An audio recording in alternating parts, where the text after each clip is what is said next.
سلام، من جیران هستم. توی این آموزش یاد میگیریم که چطور حلقه جادویی رو ببافیم. اگه میخوای عروسک بافی رو از پایه یاد بگیری، این اولین قدمه. نگاه کنین، نخ رو به این حالت بین دو تا انگشت قرار میدم. نخ رو یه دور از دور انگشتانم به این حالت میپیچم. خب به حالت زبدر. بعدش نگاه کنین، این رو با کمک این انگشت شست نگه میدارم. این قلاب رو از زیر این حلقه ایجاد شده رد میکنم، نخ رو میگیرم میارم بیرون. به همین راحتی حلقه جادویی من ایجاد شده. این نخ رو وقتی که بکشم این حلقه کوچیکتر میشه. یک بار دیگه بهتون نشون میدم. نگاه کنین، نخ رو به این حالت بین دو تا انگشت شست و اشاره نگه میدارم. نخ رو یه دور انگشتانم به این حالت میپیچم.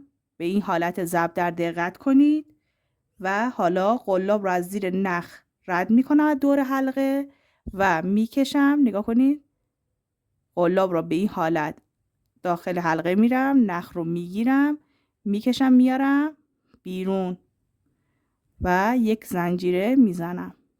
به همین راحتی حلقه جادویی ایجاد شده. حواستون باشه این نخ کوتاه باید داخل حلقه باشه. نگاه کنید، به این حالت بیرون نباید باشه.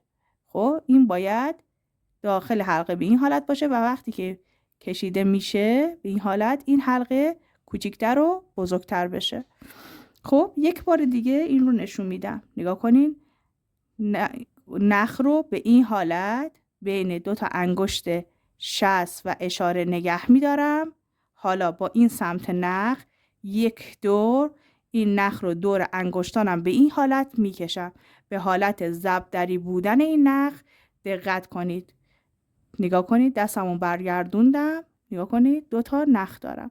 قلاب رو از داخل این نخ اول میبرم داخل، نخ رو میگیرم میارم بیرون به همین راحتی. و وقتی که این نخ رو بکشم این حلقه کوچیکتر میشه. حالا که حلقه جادویی رو یاد گرفتید، در آموزش بعدی یاد میگیریم چطور زنجیره بزنیم. بعد از اون وارد اولین پایه های عروسک بافی میشیم.